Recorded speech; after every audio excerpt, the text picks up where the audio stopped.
जोड़ा लघुचाप प्रभाव सारा ओडिशा भिजिब। पाणीपाग विभाग 5 दिन जाए प्रबल वर्षा चेतावनी देइछि। लघुचाप वर्तमान उत्तर पश्चिम बंगोपसागर सक्रिय थिबा बेले गंजय पश्चिमबंग संलग्न उत्तर ओडिशा उपकूलवर्ती अंचल में सक्रिय रहिछि। एहा आगामी 24 घंटा दुर्बल हेबार संभावना रहिछि। एथिसह सेप्टेम्बर 25 तारीख पाखापाखि पूर्वकेन्द्रीय एवं संलग्न उत्तर बंगोपसागर में आउ एक नूतन लघुचाप क्षेत्र सृष्टि हेबार संभावना अछि। एहा पश्चिम उत्तर पश्चिम दिगकु गति करी सेप्टेम्बर 26 तारीख पाखापाखि उत्तर पश्चिम एवं संलग्न पश्चिम केन्द्रीय बंगोपसागर दक्षिण ओडिशा उत्तर आंध्र प्रदेश उपकूल में एक अवपातरे परिणत हेबार अधिक संभावना रहिछि। पाणीपाग सेप्टेम्बर 27 तारीख पाखापाखि दक्षिण ओडिशा उत्तर आंध्र प्रदेश उपकूल अतिक्रम करिबार संभावना रहिछि। उभय लघुचाप प्रभाव राज्य में प्रबलरु अति प्रबल वर्षा नहीं चेतावनी जारी करिछि। विशेषकर दक्षिण उत्तर और उपकूल ओडिशा रे प्रबल बर्षिब।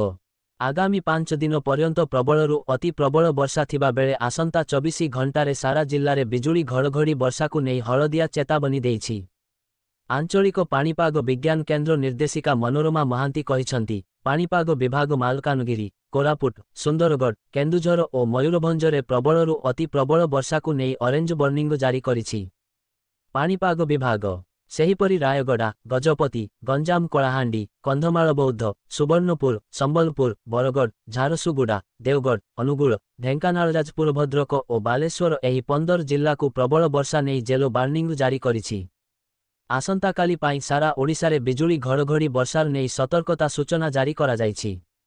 संबलपुर सुंदरगढ़ और झारसुगुड़ा रे प्रबलरु अति प्रबल वर्षा को नहीं ऑरेंज वार्निंग जारी करिछि विभाग। नुआपड़ा सुवर्णपुर बौद्ध अनुगुल देवगढ़ केन्दुझर मयूरभंज जिल्ला रे प्रबल वर्षा नहीं हलदिया चेतावनी जारी करा जाइछि।